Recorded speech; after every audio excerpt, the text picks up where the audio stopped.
Zdravo vsem skupaj. Kot veste, smo imeli danes na ministrstvu sestanek na temo prednostnega dispečiranja.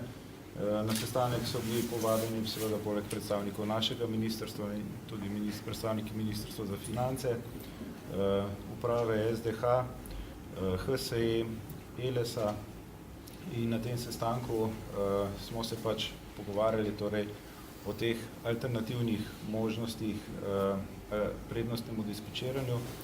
Kot veste, je že predsednik vlade v svojem odgovoru na poslansko vprašanje pred dobrimi 14 dnevi izrazil pričakovanje, da se preverijo in tudi poiščejo alternativne možnosti in alternativni ukrepi temu ukrepu prednostnega dispečiranja.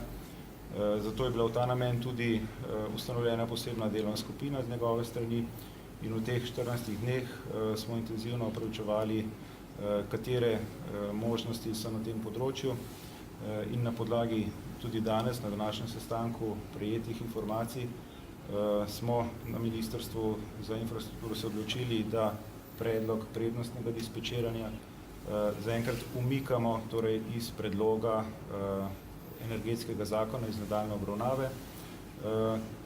V nadaljevanju bodo pa seveda pripravljeni tudi ustrezni načrti teh alternativnih ukrepov, o čemer pa bo lahko več povedala predsednica uprave. Ja, v SDH-ju bomo skupaj z našimi energetskimi družbami, ki jih imamo v portfelju, v času recimo meseca do 2 pripravili alternativne rešitve prednostnemu dispečiranju.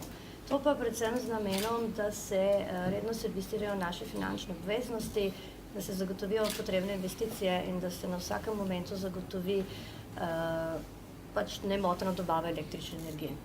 Koliko denarja pa je treba zbrati? Za kakšen minus gre pri pokrivanju torej luknje stvari TEŠ? To pa ne ve, to bo tako. To je mogoče samo o tem, kakšne so alternative, če poveste, če ste že kaj jih... Ne, sem povedala, da bomo na teh alternativah zdaj vztrajno delali skupaj z energetskimi firmami. V tem momentu pa ne bi več o tem. Hvala lepa.